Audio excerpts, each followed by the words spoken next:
Sinabi, DepEd, nakita ito at tinanggal ang 55 na abusadong institusyon at lahat ay makakasuhan na.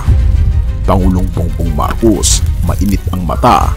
Sa DepEd, tinanggal ang mga abusado. At ang tanong, may kaugnayan ba ito sa issue sa dating DepEd Secretary na si VP Sara?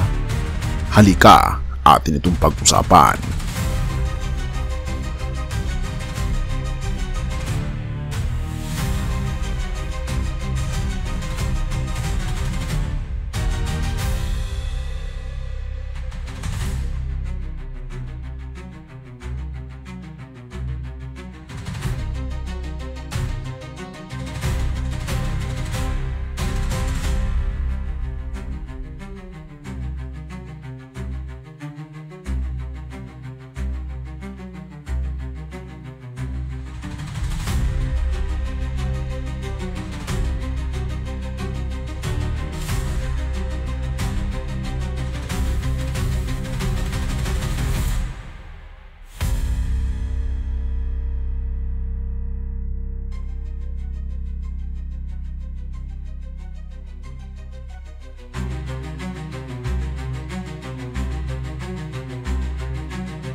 Sa mundo ng edukasyon, dapat ang pondo ng bayan ay napupunta sa tunay na mag-aaral.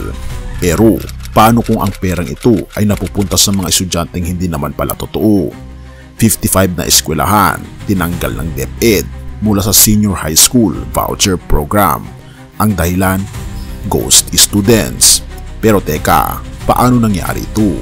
At ang mas mahalagang tanong, sino ang may sala? Sa isang pagdinig sa Kongreso, inamin ni Tara Rama, isang project manager ng DepEd, na may mga eskwelahang tinanggal sa programa dahil sa mga hindi makumpirmang estudyante.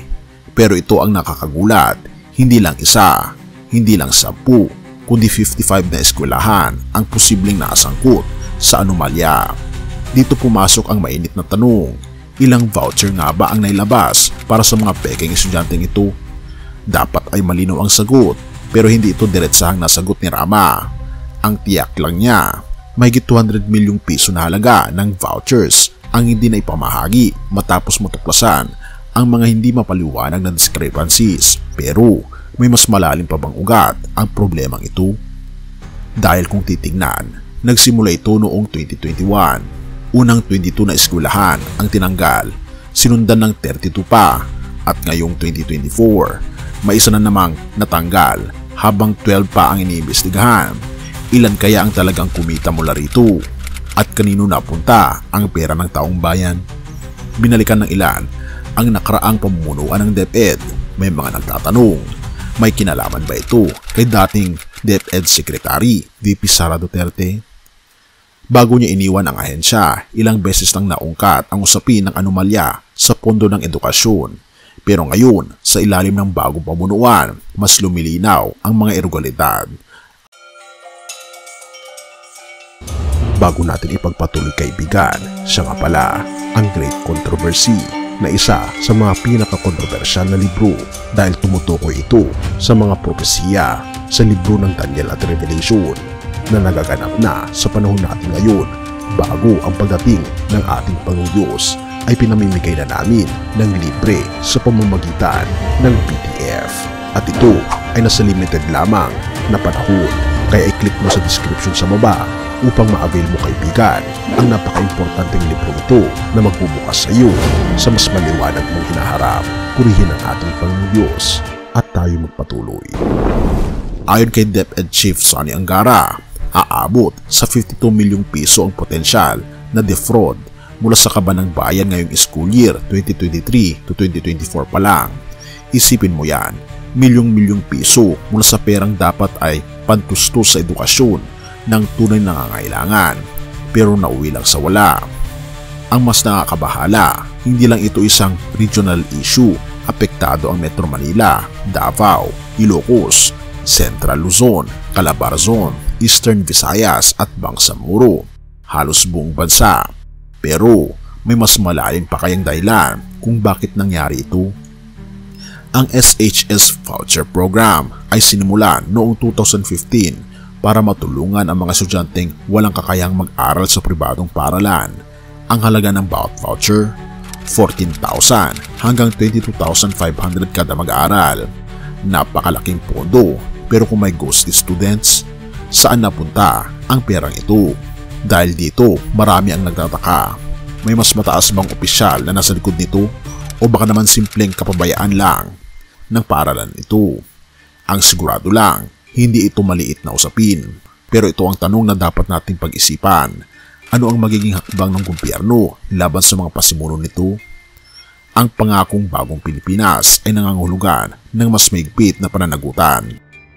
Kaya nga naman, sinabi ng DepEd na kakasuhan nila ang lahat ng mga may kinalaman sa bagay na ito. Sa iyo kaibigan, ano sa tingin mo ang patungkol sa topiko natin? I-comment mo naman sa baba upang malaman ko rin ang iyong kuro-kuro. Have mercy o God, at purihin ang ating Panginoong Diyos.